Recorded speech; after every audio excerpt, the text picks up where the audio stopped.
Hey everybody, I'm Christopher Green. You're watching Green Wave TV, alternative media television. Bear with me today. I promised myself I wouldn't do a video because I'm very sick, but I think it's important enough, very important actually, to talk about what just happened in Colorado. So I wanted to get this message out to you guys. This 24-year-old man walks into a movie theater in Aurora, Colorado, and kills 13 people. At least that's the death count so far. And shoots up some 50 people. People are sent to 3 hospitals. This happens right after midnight, the movie release and the premiere of the new Batman film, Dark Knight Rises. Now obviously there's a lot going on here. There's a lot of things that we can tie in with, how does this motivate the government and how is this politically motivated? Of course, we've got the UN meeting coming next week that Obama wants signed.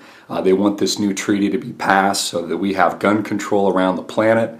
Obviously they're aiming to confiscate our guns, confiscate our weapons here in the United States, but that's almost a separate issue. And I've seen a few people talk about it. I've seen the likes of Alex Jones and some commentators are, they're talking about, hey, they're coming after our guns. And that's very important. That's a very important story I've myself talked about extensively.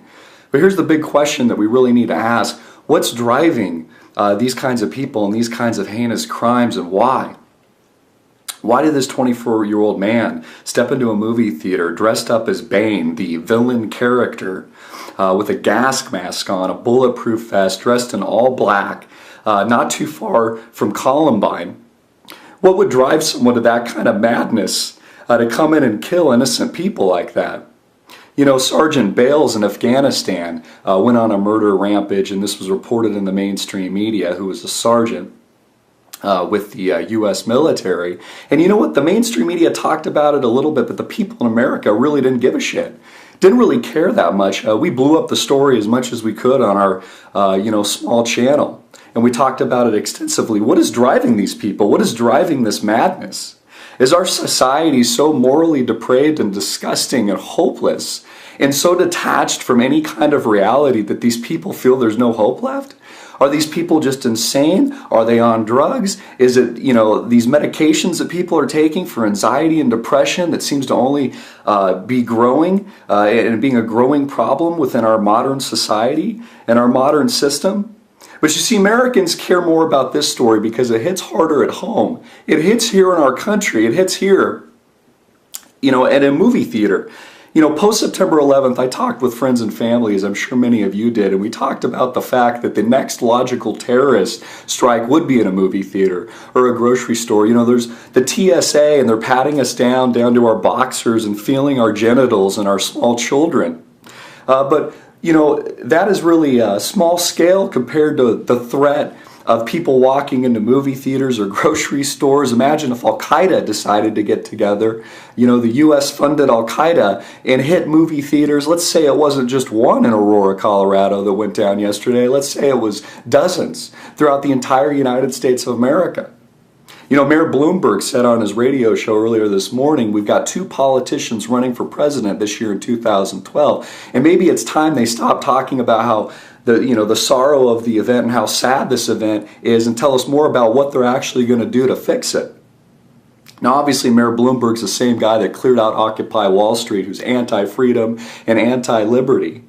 But you see, read between the lines there. What are they going to do about it? They're going to do exactly what they intended, America. They're going to do exactly what the game plan has been all along. Conveniently, as I mentioned, we're approaching that UN meeting next week for the vote on this confiscation of our guns, confiscation of this gun ban.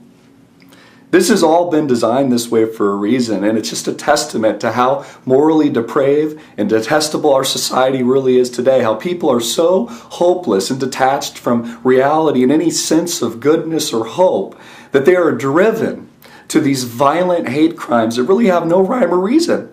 And that's why, as people of America, parents and family members and friends and children ask why would this person walk into a theater and kill 13 people and light up 50 others, sending them to hospitals? Why would someone do this? You know what? There really isn't an answer. There really isn't an answer outside of the fact that there's just obvious evil. There's obvious bad people in this world. And, there's a smokescreen behind a lot of this too. You know, the fact that this is so close to Columbine and this is so close to some of these events that we've seen before, it adds a little bit of mystery to this too, because there is political motivation behind this. There's political motivation to keep us in a constant state of fear. So it very much pains me, and I find it very sad that you know, not only should we be recognizing the lives that are lost here, people that died, mothers, fathers, sisters, brothers. You know, there was even a 6-year-old that just got released out of the hospital.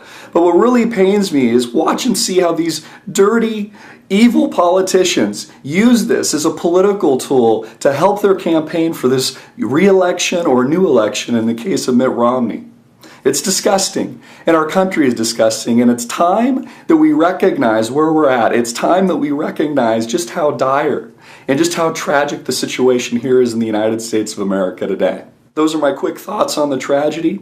I'm Christopher Green. You've been watching Green Wave TV Alternative Media Television. As always, hard-hitting and in your face, America.